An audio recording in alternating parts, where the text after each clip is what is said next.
Selamat datang di channel Penerus Pejuang, sebuah channel untuk mengartikulasikan pemikiran dan sikap yang merdeka, yang dilandasi oleh nilai-nilai demokrasi, keadilan, dan keterbukaan yang bertanggung jawab.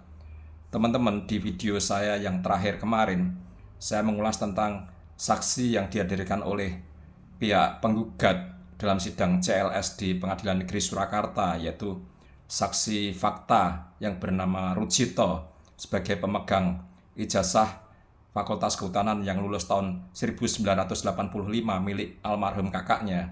Saya banyak mengulas tentang ketidakkompetenan dari sosok Rujito itu sendiri dan juga ketidakrelevansiannya bukti yang dihadirkan dengan ijazah milik Jokowi. Akan saya singgung sedikit ya, bagaimana ketidakkompetenan dan tidak ada relevansinya. Seperti sudah saya katakan bahwa di UGM itu pada zaman dulu hingga zaman saya itu periode wisudanya dalam setahun itu ada 4 kali, yaitu di bulan Februari, Mei, Agustus, dan November. Di setiap periode wisuda itu, walaupun kita satu fakultas, satu angkatan, bisa jadi format ijazahnya itu berbeda ketika periode wisudanya berbeda. Ini sangat jamak.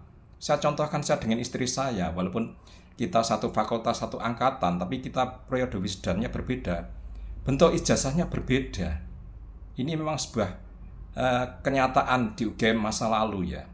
Jadi ketika M. Taufik menghadirkan saksi yang membawa ijazah milik almarhum kakaknya, jelas tidak relevan dengan ijazah milik Jokowi. Karena apa? Karena ijazah yang dihadirkan saksi tersebut adalah ijazah Fakultas Kehutanan yang lulus tahun 1985, tapi wisudanya adalah pada bulan Mei. Sedangkan Jokowi adalah wisudawan Fakultas Kehutanan yang lulus pada November 1985. Jadi ada perbedaan di mana yang lulus bulan Mei itu materinya berwarna merah, sedangkan yang lulus bulan Agustus maupun November itu sudah berubah materinya berwarna hijau. Ini sebuah keniscayaan di UGM zaman dulu.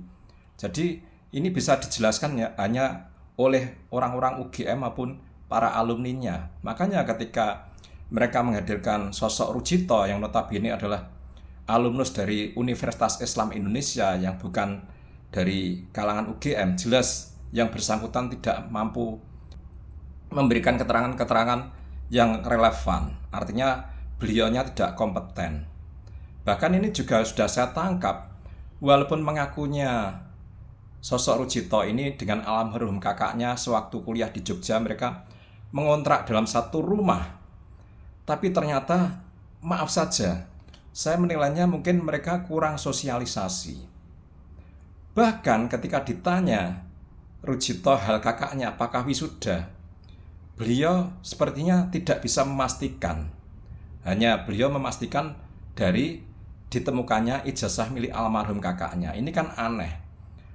Kakak beradik di Jogja kuliah bersama, tapi yang satu di UGM, satu di UII, ngontrak dalam satu rumah. Kakaknya wisuda pun nggak tahu. Alasannya karena sibuk kuliah. Oke lah, saya tidak akan membahas itu. Saya tidak ingin menggugat masalah seperti itu, tidak masalah. Juga ketika ditanyakan apakah mengenal teman dari kakaknya, lagi-lagi menjawab tidak mengenal. Ini kan ya menurut saya kurang umum lah maksudnya. Ya ini pribadi per pribadi ya, maksudnya tidak perlu digeneralisir ya. Tapi ketika mengontrak rumah, pasti teman dari salah satunya ketika datang ke kontrakan, pasti salah satunya ya paling tidak mengenal atau malah mungkin bisa berteman akrab. Contohnya saya sendiri dengan salah satu kakak kandung saya ketika kita bersama dalam satu kosan semasa kuliah dulu, walaupun kita beda kamar, tapi saya mengenal teman-teman kakak saya yang suka datang ke tempat kosnya kakak saya. Bahkan ketika kakak saya sudah lulus, temannya itu belum lulus, malah gantian berteman dengan saya, kemana-mana pergi dengan saya. Oke lah, ini mungkin hanya sesuatu yang subjektif ya, tidak bisa digeneralisir. Cuman dari sini saya menilai bahwa maaf saja Pak Rujito kurang kompeten untuk dihadirkan sebagai saksi. Kemudian saksi kedua yang dihadirkan oleh pihak M. Taufik SH yaitu mantan Wakapolri, yaitu Pak Ugrisoino. itu justru saya melihatnya beliau lebih banyak beropini. Nah ini saya tidak tercerdaskan dari kesaksian beliau di persidangan CLS beberapa hari yang lalu, karena ternyata beliau hanya beropini, dan opininya itu sudah sering saya dapatkan di medsos-medsos oleh orang-orang yang tidak jelas, oleh anonim dan segala macam. Nah ini kan harusnya berbeda ya antara sosok seorang mantan Wakapolri ketika jadi saksi, harusnya punya pendapat-pendapat yang lebih rasional dalam bidang hukum seperti itu. Tidak bisa pendapatnya seperti orang umum di luaran sana, hanya opini-opini. Ini yang saya rasa menjadi kekurangan dari saksi-saksi yang dihadirkan oleh pihak penggugat. Dalam hal ini adalah M. Taufik sebagai penasihat hukum penggugat. Dari situ saya juga banyak melihat bahwa Pak Ugroseno ternyata menyasarnya pada beberapa hal yang sepertinya tidak substansial, bahkan hanya mengulang-ulang apa yang selama ini beredar di medsos, rumor-rumor yang beredar di medsos, yaitu bahwa beliau mengatakan bahwa foto di ijazah Jokowi itu berbeda dengan sosok Jokowi yang dia kenal selama ini. Beliau mengatakan bahwa baru pertama kali ketemu Jokowi di tahun 2015 kalau nggak salah seperti itu ya. Artinya beliau itu tidak secara intens bergaul dengan Jokowi. Hanya sesekali, mungkin ya baru pertama itu. Ketika dia melihat foto Jokowi 40 tahun yang lalu, tidak mengenalnya, ya itu wajar. Tapi tidak boleh untuk kesimpulan bahwa itu seolah-olah bukan Jokowi, tidak boleh seperti itu. Karena rentang waktu 40 tahun itu adalah rentang waktu yang sangat panjang. Semua orang pasti akan mengalami perubahan yang signifikan dengan rentang waktu yang sedemikian panjang itu. Morfologi manusia, morfologi wajahnya pasti berbeda. Kulitnya menjadi kendor, menjadi keriput, seperti itu adalah hal yang lumrah sekali. Dari morfologi wajah itu secara ilmiah penuaan pasti akan mengalami perubahan. Bukan hanya tampak tua, tapi juga mengalami perubahan-perubahan yang signifikan. Ya yang bisa mengenal siapa? Yang bisa mengenal ya keluarganya yang mengikuti sepanjang hidupnya atau sebagian dari hidupnya, atau teman-temannya yang sudah lama bergaul dan intens sampai sekarang. Itu yang bisa mengenali, bukan orang lain yang tiba-tiba mengenalnya sudah dalam posisi tua, kemudian dia melihat foto orang itu waktu muda 40 tahun yang lalu bilang beda, terus seolah-olah menyimpulkan atau berasumsi ini orang yang lain. Itu jelas salah total hal seperti itu. Nah, ini nantinya di persidangan pun akan diuji oleh hakim. Hakim tidak serta-merta akan larut dengan asumsi seperti itu, karena akan dicocokkan dengan rangkaian data-data yang lain. Misalkan para mahasiswa UGM ketika lulus bukan hanya mendapat ijazah, tapi juga dapat buku wisuda. Nah ini jelas nanti akan dicocokkan dengan buku wisuda. Ternyata kalau fotonya sama dengan buku wisuda, ya jelas itu orang yang sama. Karena apa? Karena dulu ketika mahasiswa UGM mau wisuda, disuruh mengumpulkan beberapa eksemplar foto, ditempel di ijazah, ditempel di buku wisuda, dan untuk keperluan administrasi yang lainnya. Apalagi misalkan foto tersebut seperti Jokowi dipakai juga untuk buku nikahnya. Nah itu semakin kuat lagi. Jadi asumsi bahwa foto itu bukan Jokowi itu asumsi liar ya, tidak masuk akal. Nanti akan di cross check dengan data-data lainnya, dokumen-dokumen lainnya, maupun kesaksian. Ini yang penting, kesaksian dari pihak keluarga maupun teman-temannya yang benar-benar mengikuti perjalanan hidupnya itu. Jadi orang yang baru mengenalnya sekali, dua kali tidak bisa ngejudge bahwa foto 40 tahun yang lalu adalah bukan dia. Ini juga untuk pelajaran ke publik semuanya ya, di mana di media sosial itu selalu dihembus-hembuskan bahwa itu bukan Jokowi, itu bukan Jokowi. Saya punya beberapa foto Jokowi yang kalau boleh dibilang itu sama dengan foto yang ada di ijazah. Akan saya tampilkan berikut ini ya. penandanya jelas. Kacamata yang dipakai itu dalam berbagai momen itu sama, masih kacamata yang satu, yang sama. Baik dipakai untuk pas foto di di pas foto ijazah, dipakai waktu dia di Aceh, dipakai dia waktu nikah dan lain-lain, ternyata kacamatanya itu sama. Terus juga bentuk bibirnya yang sering dipersoalkan. Ternyata dari berbagai foto itu bentuk bibirnya memang tebal. Saya sudah melihat foto-foto dari mana bibir tebal itu didapat. Ternyata ya maaf, ternyata memang Ibunda Jokowi memang punya kecenderungan bibirnya tebal. Tapi itu nggak masalah. Memang manusia kan ada yang bibirnya tebal, bibirnya tipis. Seperti saya juga berbibir tebal seperti itu. Jadi ada konsistensi. Ternyata kacamata yang dipakai di berbagai kesempatan sama. Bibirnya tampak sama, kumisnya sama, bahkan bentuk rambutnya pada periode waktu itu sama. Akan saya tunjukkan slide foto berikut ini ya, sebagai bukti.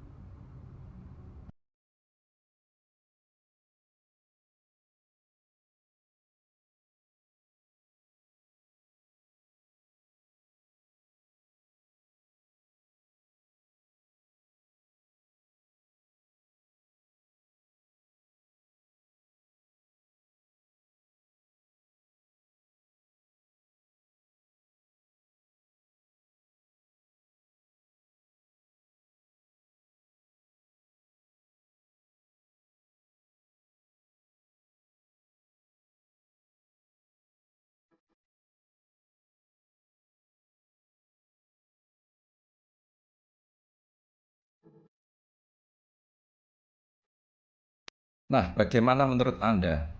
Foto-foto tersebut berasal dari satu orang yang sama, bukan? Yaitu Joko Widodo. Itulah pentingnya bukti-bukti. Sebenarnya ini mudah sekali nanti dihadirkan saksi-saksi, tapi hanya ini untuk mengedukasi masyarakat lewat video ini. Nanti di pengadilan pasti dihadirkan saksi-saksi. Saksi baik teman maupun keluarga. Mereka pasti mengetahui, oh ya ini Jokowi, benar Jokowi ya. Kesaksian itu jauh lebih kuat daripada cuman sekedar opini atau asumsi seperti itu. Akan saya tunjukkan ya video bagaimana kesaksian Pak Ugrisono di Pengadilan Negeri Surakarta dalam sidang CLS beberapa hari yang lalu ya, biar kita tahu duduk persoalannya. Namanya siapa Pak? Ugrisono. Wah ya, Ugrisono. Pekerjaan?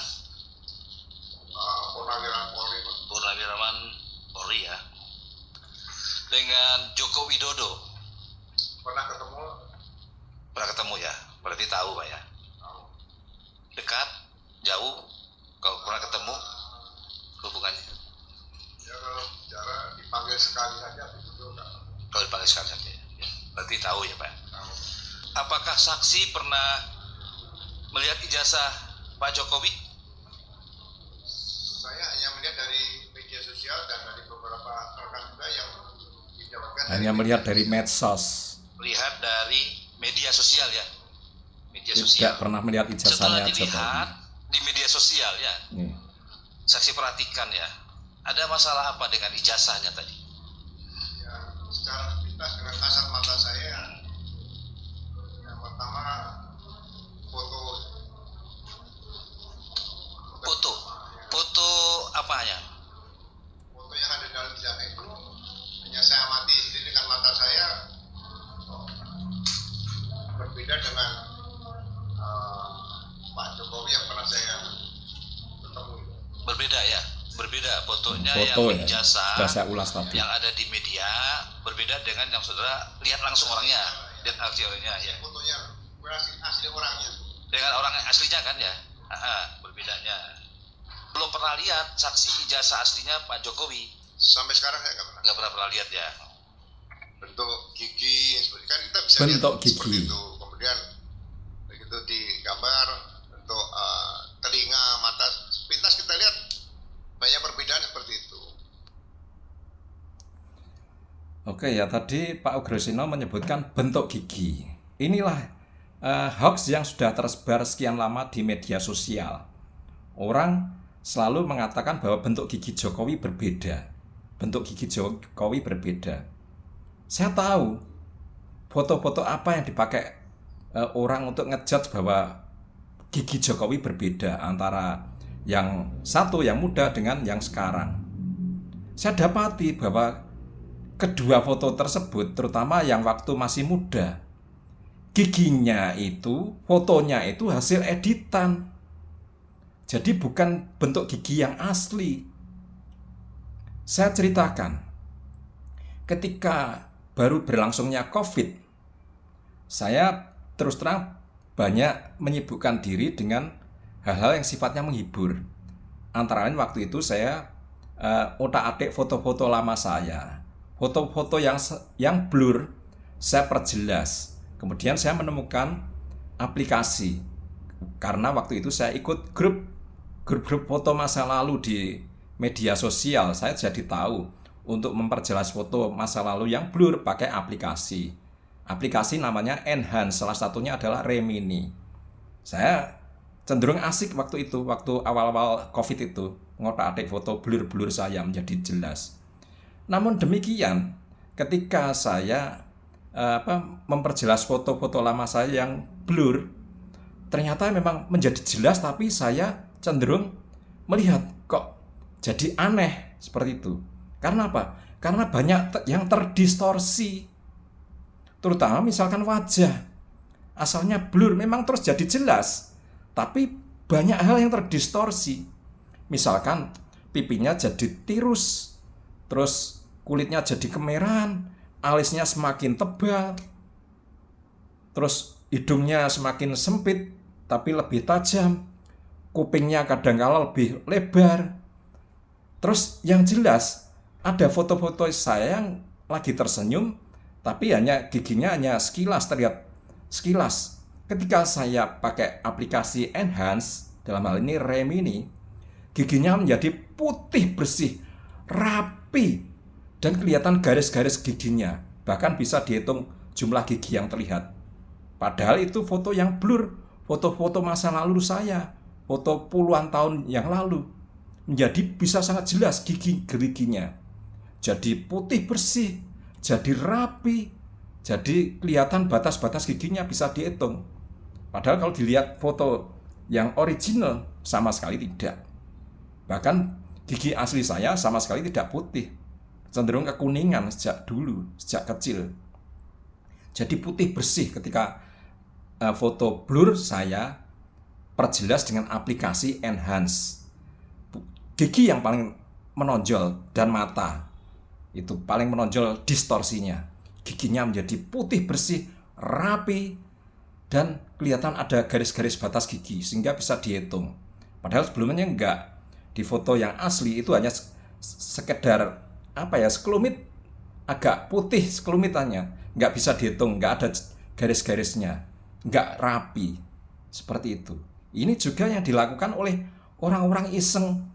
Sudah lama fotonya Jokowi diedit pakai Enhance, sehingga kemudian dibandingkan dengan foto lainnya yang Jokowi tua. Ya memang beda, satu diedit dengan Enhance, giginya terdistorsi. Akan saya beri penjelasannya dengan slide video saya berikut ini.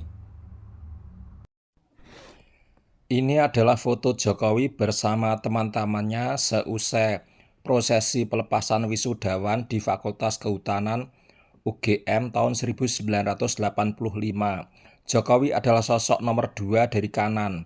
Foto Jokowi tersebut kemudian kita zoom bagian mukanya. Tampak foto wajah Jokowi yang kita zoom tadi ngeblur ya, karena ngezoom itu tidak menambah detail melainkan memperbesar piksel yang sudah ada. Akibatnya muncul pixelation, tepi wajah jadi tidak alami dan proporsi bisa berubah. Wajah Jokowi hasil ngezoom tadi kemudian kita edit agar jelas dengan aplikasi Enhance. Enhance bekerja dengan menebak detail menggunakan algoritma dan AI. Enhance menyisipkan tekstur wajah rata-rata, baik mata, hidung, kulit, gigi. Akibatnya detail wajah bukan asli, melainkan hasil rekonstruksi buatan. Wajah tampak lebih tajam tapi tidak akurat. Enhance tidak dapat dianggap mewakili representasi akurat wajah asli. Distorsi gigi. AI menciptakan detail gigi yang tidak ada di data asli. Bentuk gigi adalah hasil rekayasa AI, bukan autentik. Gigi tampak rapi, putih, dan simetris. Jumlah dan bentuk gigi terlihat. Padahal foto asli sebelum enhance, gigi tidak terdefinisi jelas. Batas gigi dan bibir kabur. Tidak terlihat pola gigi individual. Nah, bagaimana? Masuk akal kan penjelasan saya bahwa foto Jokowi ketika dia dan teman-temannya seusai prosesi wisuda di fakultasnya yang asalnya blur, ketika saya zoom tambah ngeblur, bagian giginya sama sekali nggak terlihat jelas, tidak putih bersih, tidak ada garis-garis giginya, tidak bisa dihitung. Tapi ketika kita zoom, kita enhance untuk memperjelas, semuanya berubah, terutama giginya. Giginya jadi sangat rapi, sangat putih, dan ada garis-garis giginya, sehingga bisa dihitung giginya. Inilah perlunya kita belajar. Jangan mudah termakan hoax, sehingga kemudian kita menyebarkannya kembali, bahwa Jokowi bentuk giginya berbeda antara yang muda dengan yang tua. Ya berbeda, yang muda sudah diedit pakai aplikasi. Itu loh. Jadi ini kita harus, ketika ada info-info seperti itu, jangan lekas mudah percaya, apalagi kemudian menyebarkannya kembali.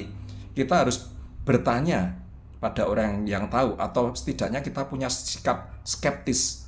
Kita cari sumber fotonya. Oh, foto ini saya juga melihatnya waktu dia di ruang kelas, tapi kok tidak jelas. Tapi ini kok sangat jelas sekali. Artinya apa? Artinya sudah mengalami pengeditan dengan aplikasi enhance. Itu. Jadi tidak benar gigi Jokowi yang nampak putih, bersih, rapi, bahkan bisa dihitung jumlah giginya, itu sesuatu yang asli. Itu bukan, itu hasil editing foto dari aplikasi enhance. Salah satunya adalah Remini. Demikian, mudah-mudahan video singkat saya ini ada manfaatnya. Mohon maaf bila ada kata-kata yang salah. Tetap semangat dan salam merdeka.